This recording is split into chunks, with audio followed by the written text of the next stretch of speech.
여러분 안녕하세요. 이번 시간에는 대한변리사의 섭외이사 그리고 여성변리사의 부회장을 맡고 계신 류혜미 변리사분을 모셨습니다. 안녕하세요. 안녕하세요. 뭐 바쁜 시대 나와주셔서 예, 감사합니다. 초대해 주셔서 감사합니다. 뭐 간단하게 뭐 자기 소개해 주시면 감사하겠습니다. 네, 안녕하세요. 저는 대한벨사회에서 섭외이사를 맡고 있고요. 여성벨사회 부회장을 맡고 있습니다.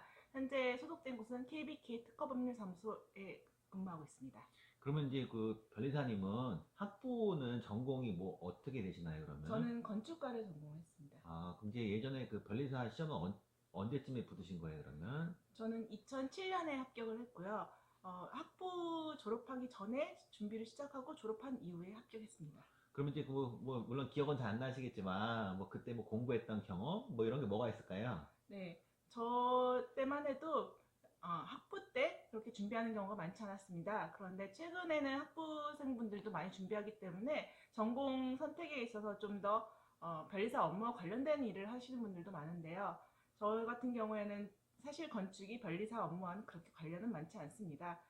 저는 학부 마치기 전에 공부를 시작을 했고 바로 합격을 하지 못해서 졸업을 한 이후에 합격을 했습니다. 그리고 뭐 지금 대학원도 어디 가지 않으셨어요? 예, 대학원 변리사 일을 하다가 좀 더 이 지적 재산권에 대해서 공부를 더 하고 싶어서 MIP 카이스트 MIP를 아, 다녔습니다. 그 카이스트 MIP는 입학을 어떻게 하는 건가요? 어, 서류 전형이 있고요. 서류 뭐 대학교 성적이나 이런 쪽을 제출을 하기도 하고요. 면접이 가장 큰 요인인 것 아, 같습니다. 그래? 네. 그 면접은 그 변리사 하면 뽑아주는 건가요? 그게 어떻게 하는 건가요, 아니요, 그게? 변리사가 그렇게 많지는 않고요. 학생들이 한 40명, 45명 정도 됩니다. 아, 한 학기에? 학년에요. 아, 네. 학년에? 한 학년에 그 정도 되는데, 그 중에서 변리사는 6분 정도 됐었던 것 아, 같습니다. 그것도 뭐 비율을 나눠서 뽑나요, 그러면? 뭐, 아마도 그러지 않을까. 다양성을 좀 추구하는 편인 것 같아서, 인하우스에 있는, 그러니까 사내에서 지적재산권을 업무하시는 분도 있고, 변호사분들도 있고, 검사분, 뭐, 판사분들, 다양한 분야에 아, 신기하네. 있습니다. 오. 그러면 이제 보통 우리 주제가 여성 변리사에 대한 네. 내용인데요. 그러면 일단 여자 변리사분들이 많이 있나요? 우리 지금 일하시는 분들 중에? 네, 여성 변리사가 상당히 예전에 비해서 많아졌고요. 시험에 합격하는 비율을 보면 약 30% 정도 됩니다. 그러면 대부분 어떤 분야에서 일을 하시는 거예요, 그러면? 예, 특허와 상표로 크게 나눠지고 특허 내에도 기계, 전자, 그리고 바이오, 화학 쪽으로 나눠지는데요.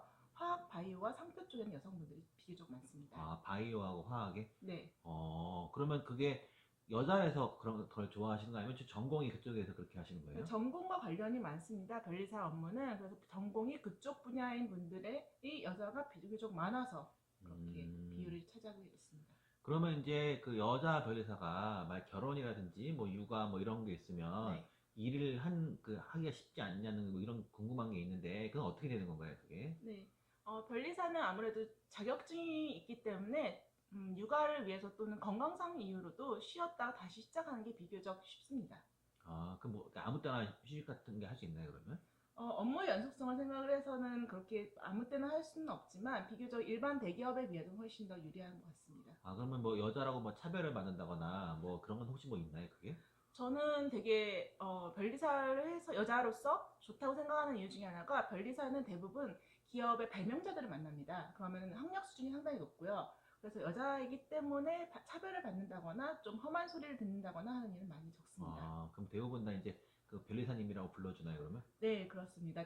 제가 초반에 했었을 때는 아직 어렸을 때기도 하고 음. 좀 그냥 중소기업의 나이 드신 사장님 분들 같은 경우는 아가씨라고 부른 경우가 있었는데요. 음. 지금은 전혀 그런 일은 없습니다. 아, 그러면 이제 그 여자 변리사 분들이 네, 주로 하시면 그 결혼 같은 걸 하시면 네, 육아할 때는 네. 어떻게 하시나요, 그러면? 육아는 뭐 주변 분의 도움을 얻거나 아니면은 뭐 아주머니 음. 도우미 아주머니를 쓰거나 아니면은 휴직을 하는 경우도 많이 있습니다. 그러면 이제 일을 하면서 네, 워라밸인가? 그래서 그 애기 육아도 하면서 일을 네. 하는 게 쉬운가요, 어려운가요, 그게? 변리사 업무는 보통 개인이 혼자서 하기 때문에 어느 정도 업무 시간을 조절할 수 있습니다. 그래서 필요에 따라서는 늦게 퇴근할 수도 있고 늦게 출근할 수도 있습니다. 아, 주말에는 일 안 하는 건가요, 그러면? 필요한 경우는 하기도 하고요. 저는 육아를 하면서부터는 주말엔 거의 출근하고 있지 않습니다. 그러면 이게 약간 그 연차 뭐라 하지? 시간을 그만큼 덜 나가면 뭐 네, 연봉이 준다거나 네. 아니면 뭐 수당이 준다거나 뭐 그런 건 없나요, 그러면? 사무소에마다 틀린데요. 연차가 쌓이면 쌓일수록 업무 속도가 빨라지기 때문에 웬만하면은 그렇게 업무 시간을 오버해가지고 부족해가지고 연봉이 깎이는 경우는 많지 않습니다. 아, 그러면 연봉은 이제 매년 계약 같은 걸로 정해는 건가요, 그러면? 뭐 계약이라고 하지만 통보인 경우가 많습니다. 아, 네, 그런 식으로 하는 거예요? 네, 또 이제 그 궁금한 게 여자 변리사분들 일을 하면 워라밸 뭐 이런 거 있잖아요. 네. 그건 어떻게 되는 건가요? 출퇴근 시간 같은 거는 어떻게 잘 되나요, 그게? 이게 업무에 따라서 또 다른 거고, 뭐 어떤 분들은 필요에 따라서는 근무 시간을 조정을 해서 조금 짧게 일을 하고, 아니면 어떤 분들은 육아휴직 같이 쉬고 난 다음에 몇 년 후에 다시 일을 하시는 분들도 있습니다. 아, 그럼 보통 주변에는 육아휴직 가시는 분들이 많으신가요, 그러면? 뭐 일 욕심이 있는 분들은 안 하시는 분들도 있고요. 또 육아보다는 일하는 게 더 쉽다는 분들도 많아서 제 주변에는 그렇게 많은 편은 아, 아닙니다. 그러면 이게 한 출산하고 한 3개월만 쉬고 나오시는 거예요, 그러면? 어떻게 되는 거예요, 그러면? 저의 경우에는 3개월만 쉬고 출근했습니다. 대부분은 보통 어떻게 하세요, 그러면? 3개월 쉬고 1년 정도 쉬시는 분들도 있고요. 어, 3개월만 쉬고 복직을 하시는 분도 있고요. 근데 이게 아이를 봐줄 수 있는 분이 있는 경우는 그렇게 바로 복직을 많이 합니다. 음, 그럼 이게 그 업무가 그렇게 애기랑 같이 있으면 네. 그게 하실만 한가요, 그게? 쉬운가요, 그게? 그 정도 하시긴다는 게? 네, 저희 업무가 비교적 혼자서 하는 일이 많기 때문에 본인이 스케줄을 조정을 해서 일을 할 수 있습니다. 만약에 애 때문에 일찍 퇴근을 해야 된다거나 이제 애를 어린이집에 데려다 준다거나 하기 위해서 늦게 출근을 해야 되는 경우에는 그게 자유롭게 조정을 할 수 있습니다. 그러면 이제 그렇게 되면 약간 이제 근무 시간이 줄어들면 뭐 연봉이 줄어든다거나 뭐 수당이 줄어든다거나 뭐 그런 것도 있나요, 그게? 이게 또 사무소마다 다르기 때문에 어떤 사무소는 그런 업무 시간, 그러니까 업무 실적에 따라서 연봉을 책정하는 데도 있고요. 뭐 어떤 사무소는 그렇지 않은 데도 많고요. 최근에는 인하우스라고 기업 내 변리사들이 많이 들어가는데요. 그런 기업 쪽은 상대적으로 특허 사무소보다는 업무 강도는 약합니다. 그러면 인하우스 가신 변리사분들은 주로 무엇을 하시나요, 그러면? 인하우스는 최근에 기업들이 특허 상표에 관심을 많이 가지고 그쪽을 내부적으로 관리하기 위해서 특허 상표의 인력들, 지재권 인력을 두고 있는데요. 이전에는 변리사와 같이 자격증이 있는 분을 안 뽑고 그냥 사내에서 일반 대졸 신입사원들에서 이렇게 뽑는 경우가 있는데 최근에는 변리사는 자격증을 가진 직원을 별도로 뽑기 때문에 변리사들이 인하우스로 많이 들어가고 있습니다. 그럼 하시는 일은 변리사 일보다는 약간 관리 업무 이런 거 하시는 거예요, 그러면? 네, 회사가 보유하고 있는 특허 상표를 관리하고 이제 일하고 있는 다른 특허 사무소들에 대해서 일을 주고 그쪽에서 아, 받는 일에 대해서 관리를 하는 일을 약간 하고 갑 있습니다. 아닌가요, 이런 거? 예, 그렇죠. 저희 감님이십니다. 아, 그러면 그 인하우스에 여자 변리사분들이 많이 가신다는 건가요?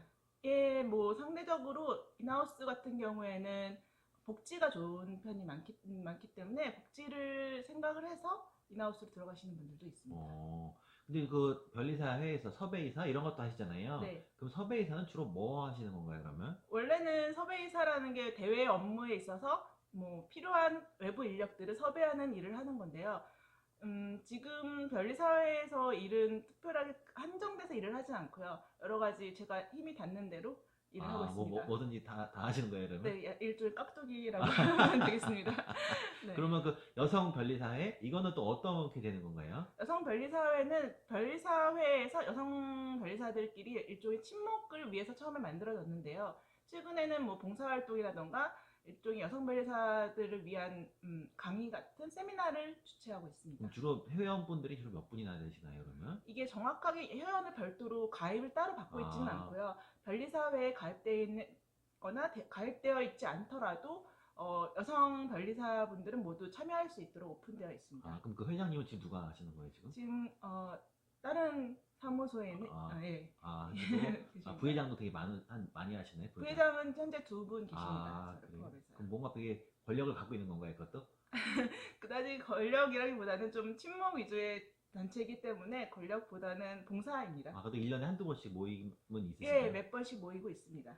그러면 이제 거의 이제 마지막으로 이제 그 중학생이래. 고등학생, 대학생 중에 네. 뭐 이게 나중에 변리사가 되고 싶다 하는 네. 여자분들이 있을 것 같은데 네. 이게 변리사가 해보니까 뭐가 좋더라, 아니면 뭐가 안 좋더라, 뭐 등등 뭐 편하게 말씀해 주시면 감사하겠습니다. 네. 변리사가 되면은 아무래도 전문직인 경우에는 필요한 경우에는 쉴 수 있고요. 또 업무에 있어서 있어서 자기가 필요한 만큼 강도를 조절할 수 있는 부분이 어느 정도 있습니다. 그래서 공대 출신인 분들은 해보시면 좋을 것 같습니다. 그래. 하여튼 뭐 바쁘신데 나와주셔서 감사합니다. 예, 네. 예, 고맙습니다. 네, 감사합니다.